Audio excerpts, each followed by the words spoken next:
Assalamualaikum warahmatullahi wabarakatuh.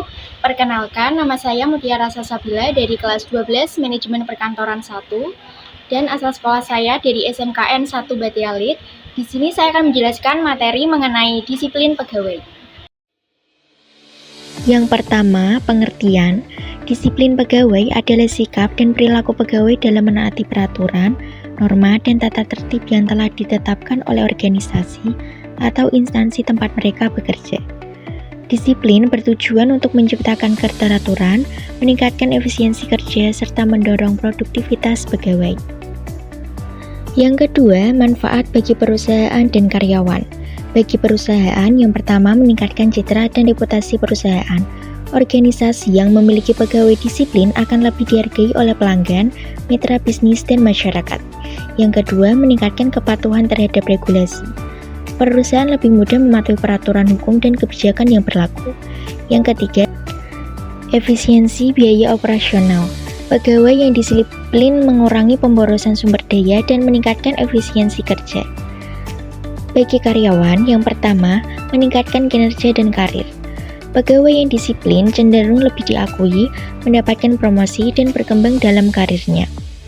Yang kedua, menumbuhkan rasa tanggung jawab. Membantu karyawan menjadi lebih mandiri dan bertanggung jawab dalam pekerjaan. Yang ketiga, menciptakan lingkungan kerja yang nyaman.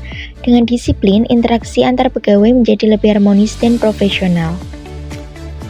Yang ketiga, bentuk-bentuk disiplin pegawai.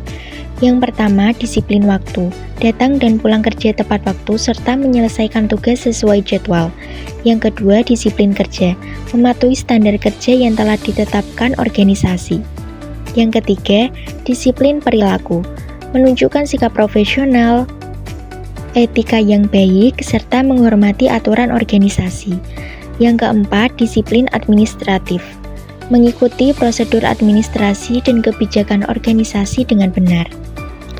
Yang keempat, faktor-faktor disiplin pegawai. Yang pertama, kepemimpinan. Pemimpin yang tegas dan adil dalam menegakkan aturan dapat meningkatkan disiplin pegawai. Yang kedua, sistem penghargaan dan hukuman. Pemberian insentif bagi pegawai yang disiplin serta sanksi bagi pelanggar aturan. Yang ketiga, keadilan dalam organisasi.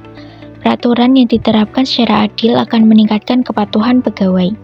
Yang keempat, motivasi kerja. Pegawai yang termotivasi akan lebih disiplin dalam menjalankan tugasnya. Yang terakhir, lingkungan kerja. Lingkungan yang kondusif dan nyaman mendukung kedisiplinan pegawai. Yang kelima, jenis-jenis hukuman pegawai. Pertama, disiplin preventif, yaitu upaya untuk mencegah pelanggaran dengan cara memberikan bimbingan, pelatihan, dan sosialisasi aturan. Yang kedua, disiplin korektif. Tindakan perbaikan yang dilakukan terhadap pegawai yang melanggar aturan seperti teguran atau sanksi administratif.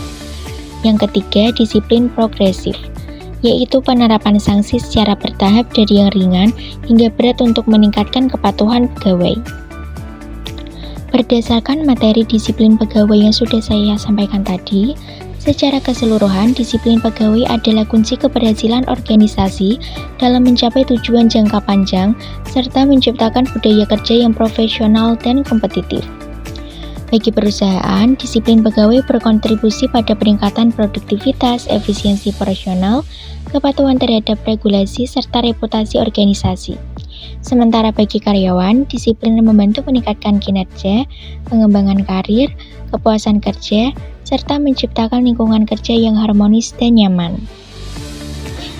Sekian materi disiplin pegawai yang saya sampaikan. Terima kasih sudah menonton dan semoga bermanfaat. Bye-bye.